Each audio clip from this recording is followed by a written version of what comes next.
හරි ළමයි අද පාඩම ගැලීම් සටහන් ආශ්‍රිත ගැටලු. ඉතින් මේ ගැලීම් සටහන් ආශ්‍රිත ගැටලු කියන පාඩම IQ ප්‍රශ්න පත්‍රයේ අලුතෙන්ම එන ගානක් තමයි මෙන්න මේ ගැලීම් සටහන් ආශ්‍රිත ගැටලු වලින් එන ප්‍රශ්නය. ඉතින් MS විභාගෙත් තිබ්බා දුම්රිය ස්ථානික විභාගෙත් තිබ්බා මෙන්න මේ ගැලීම් සටහන් ආශ්‍රිත ගැටලු. ඉතින් අපි බලමු කොහොමද මේ ගාන ලේසියෙන්ම විසඳන්නේ කියලා. මුලින්ම අපි මේ ගාන විසඳන ක්‍රමය හඳුනගන්න මේ රූප සටහන් ටික පොඩ්ඩක් බලා ගන්න වෙනවා. මේ ගැටලුව විසඳන්න අනිවාර්යයෙන්ම මේ රූප සටහන් ටික ඉතාම වැදගත් වෙනවා. ඉතින්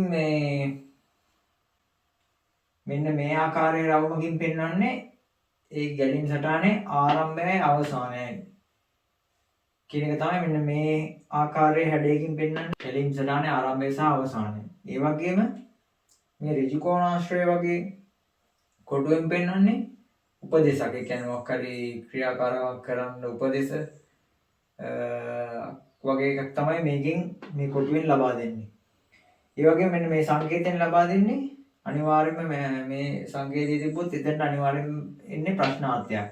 ඒ කියන්නේ ප්‍රශ්නයක් තමයි එකකින් මෙන්න මේ සලකුණ තියෙන තැනට අනිවාර්යයෙන්ම එන්න ඕන ප්‍රශ්නාර්ථයක් තමයි එතනට එන්න ඕන. ඒ වගේම මේ රවුමෙන් පෙන්වන්නේ ඔව් හරි නෑ හරි කියන එක. ඒ කියන්නේ ගැලීම් සටහන් මේ වගේ රවුමක් දැක්කොත් ඔයාලා අනිවාර්යයෙන් මතක තියාගන්න ඕන. මේ රවුමෙන් පෙන්වන්නේ ඔව් හරි නෑ හරි කියන එක. හරි ළමයි එහෙනම් අපි ප්‍රශ්නෙට යමු. මෙන්න තියෙනවා ප්‍රශ්න හා උපදේශ ටික අපිට මෙතනින් දීලා තියෙනවා. M කියන්නේ R1 කියන්නේ M කියන ක්‍රියාකාරකම ආරම්භ කරන්න කියන එක තමයි R1 කියන එකෙන් කියන්නේ. M කියන්නේ R2 ආරම්භ කරන්න, O කියන්නේ R3 ආරම්භ කරන්න, P කියන්නේ R4 ආරම්භ කරන්න. X එකෙන් කියන්නේ අර මේ ක්‍රියාකාරකම කරගෙන යන්න කියන එක ඉදිරියට. Y කියන්නේ ක්‍රියාකාරකම සිදු කර අවසන්ද කියන ප්‍රශ්නය. ඊළඟට කියලා තියෙනවා මෙම ක්‍රියාකාරකම් R1 R2 R3 R4 කියලා පිළිවෙලට තමයි කියන්නේ මේ ගැලීම් සටහනේ මේ පිළිවෙලට තමයි මේ ක්‍රියාකාරකම් හතර සිදු වෙන්නේ කියලා. අපි බලමු කොහොමද මේක මුලින්ම පුරවගන්නේ කියලා ලේසියෙන්ම.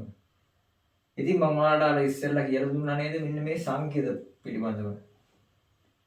මෙන්න මේ සංකේත මෙන්න මේ තියෙන සංකේත මේක මේ ටික මේ සංකේත ගැන මම ඔයාලට ඉස්සෙල්ලා කියලා දුන්නා. ඉතින් ඒකෙන් තමයි අපි මේක මුලින්ම අල්ලගන්න ක්‍රමය. ඉතින් මම ඔයාලට කියලා දුන්නා මෙන්න මේ සංකේතය මොකක්ද කියන්නේ කියලා. මේ සංකේතයෙන් අනිවාර්යයෙන්ම මම ඔයාලට කිව්වා මේ සංකේතය දැක්කොත් අනිවාර්යයෙන්ම මේ සංකේතයෙන් කියන්නේ ප්‍රශ්නයක් තමයි මේ ප්‍රශ්නේ මේ සංකේතයෙන් අහන්නේ. තිබ්බොත් අහන්නේ අනිවාර්යයෙන්ම ප්‍රශ්නයක්. ඉතින් මෙන්න මේකේ මේ සංකේත තියෙනවා මෙතන තියෙන එකක් තියෙනවා මෙතන එකක් තියෙනවා මෙතන එකක් තියෙනවා මෙතන එකක් තියෙනවා මේ සංකේත හතරක් තියෙනවා. ඒ කියන්නේ මෙතන ප්‍රශ්නයකට තියෙන අපිට ක්‍රියාකාරකම සිදු කර අවසන්ද කියන එක. ඒ කියන්නේ මෙන්න මේ සංකේත හතරම තියෙන තැනට එන්න ඕන මෙන්න මේ y කියන එක. අපි ඒක මුලින්ම දාගමු. මෙතනට එන්න ඕන අනිවාර්යෙන් ප්‍රශ්නාර්ථයක් ක්‍රියාකාරකම සිදු කර අවසන්ද කියන එක. මෙන්න y දාගත්තා. මෙතනටත් y දා ගන්නවා. මෙතනටත් y දා ගන්නවා. ඊළඟට මෙන්න මෙතනටත් y දා ගන්නවා. හරි. එතකොට එක ස්ටෙප් එකක් ඔන්න දැන් ඉවරයි. ඒ කියන්නේ ක්‍රියාකාරකම සිදු කර අවසන්ද. අවසන්ද කියන්නේ අනිවාර්යයෙන්ම උඩට එන්න ඕන ක්‍රියාකාරකමක්. ඒ කියන්නේ මේ දෙකකට මං කියවනේ මේ සංකේතය අනිවාර්යයෙන්ම උපදේශයක් දෙන්නේ කියලා. මේ සංකේතය අනිවාර්යයෙන්ම උපදේශයක් දෙන්නේ. ඒ උපදේශ තමයි මෙන්න මේ ක්‍රියාකාරකම කරගෙන යන්න කියන උපදේශ. දැන් තේරුණාද? ක්‍රියාකාරකම සිදු කර අවසන්ද කියන එකට උඩින් අනිවාර්යයෙන්ම ක්‍රියාකාරකම සිදු වෙන්න ඕනනේ. ඒ සිදු වෙන්න අවශ්‍ය ලෙස තමයි මෙතෙන්ට මේ කොටු හතරක් දීලා තියෙනව නේද? 1 2 3 4. ඒ කියන්නේ අපි ඔන්න මෙතනත් හොයාගත්තා. ඒ කියන්නේ මෙතෙන්ට එන්න ඕන උපදේශන්නේ මේ ඍජුකෝණාශ්‍ර කොටුවෙන්. මෙතෙන්ට එන්න ඕන ඒ කියන්නේ මේ කොටු හතරට මෙන්න ඕන x. අපි ඒකත් මෙන්න මේ විදිහට දාගමු.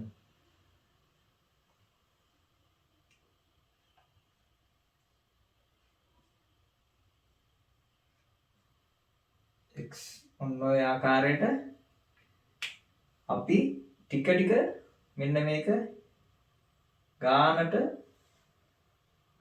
ලේසියෙන්ම පුරව ගන්න පුළුවන්. එතකොට දැන් ක්‍රියාකාරකම දැන් මේකේ ඍජුකෝණාශ්‍ර සංකේතයෙන් දැන් ක්‍රියාකාරකම කරගෙන යන්න කියන එකනේ කියලා තියෙන්නේ. ඒ කියන්නේ අනිවාර්යෙන් එකට වඩා උඩින් එන්න ඕන ක්‍රියාකාරකමන්නේ. තේරුණාද? දැන් මෙතනින් කියන්නේ ක්‍රියාකාරකම කරගෙන යන්න කියලානේ. ඒ කියන්නේ ක්‍රියාකාරකම පටන් ගන්න ඉවරයිනේ. එතකොට අනිවාර්යෙන්ම මෙන්න මේ සංකේත ටිකට මේ තියෙන්නේ ඍජුකෝණාශ්‍රය නෙමෙයි මේ තියෙන්නේ.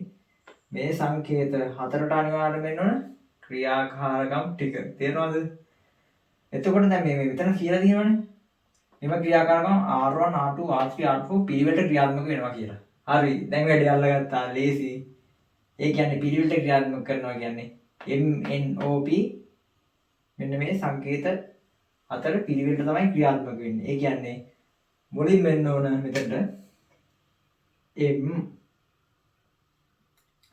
හරි එතකොට මෙතනට එන්න ඕනේ ඊළඟට MN මෙතනට N ඊළඟට එතකොට මෙතනට එන්න ඕන O හරි ඊළඟ මෙතනට එන්න ඕන P හරි දැන් අපි ගානෙන් 4න් 3ක්ම වැඩේ අවසන් කරලා තියෙන්නේ. ඊළඟට දැන් මම ඔයාලට කිව්වනේ මෙන්න මේ රවුමින් කියන්නේ එක්කෝ නැත්තම් නෑ කියන එක. දැන් ඔයාලට තේරෙනවද ක්‍රියාකාරකම සිදු කර අවසන්ද කිව්වොත් ඕනම් පහළට යනවා. අවසන් නැත්තම් මෙහෙට යනවා. ඒ කියන්නේ ආයේ අවසන් ක්‍රියාකාරකම් මෙතන ප්‍රශ්නාර්ථයෙන් අහන්නේ ක්‍රියාකාරකම් සිදු කර අවසන්ද කියලානේ. ක්‍රියාකාරකම සිදු කර අවසන් නම් මෙතනට අනිවාර්යයෙන් වෙන්න ඕන මොකද්ද? ඔව්. ඔව් නම් තමයි ඊළඟ ක්‍රියාකාරකම් ටික පටන් ගන්නෙ. එහෙම නැතනම් ආපහු ක්‍රියාකාරකම සිදු කරනවා. දැන් තේරුණාද වැඩි? ඒ කියන්නේ මෙතනට එන්න ඕන. ඔව් මෙතනට එන්න ඕන නැත කියන එක. ඉතාමත්ම ලේසි. ඒ ආකාරයට n කියන එකත් ක්‍රියාකාරකම සිදු කර අවසන්ද? ඔව් මෙතනට එන්න ඕන. මෙතනට ක්‍රියාකාරකම සිදු කර අවසන් නැත්නම් මෙතනට එන්න ඕන නැත.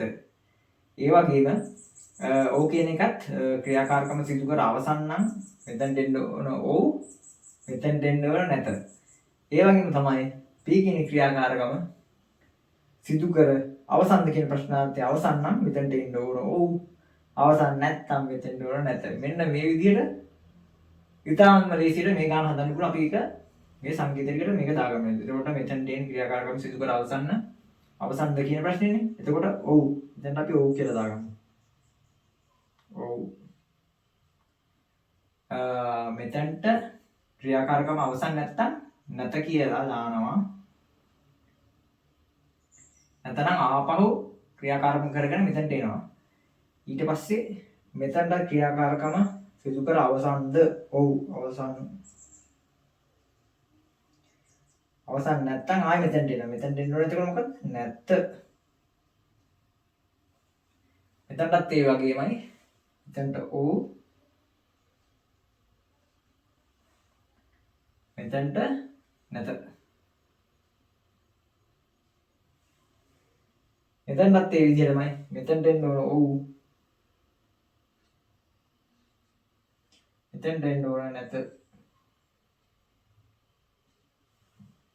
ඉතින් මෙන්න මේ ගැලීම් සටහන් කියන කට්ටිය ගොඩාක් අමාරු කියන මෙන්න මේ ගාන මාරම දේශීන් මෙන්න මේ විදිහට කියන්නේ අපිට මේ සංකේත ටික දැනගත්තා නම් මේ ප්‍රශ්නේ ගේවම්ම නැහැ. විනාඩි 5ක්වත් යන්නේ නැහැ මේ ගානට.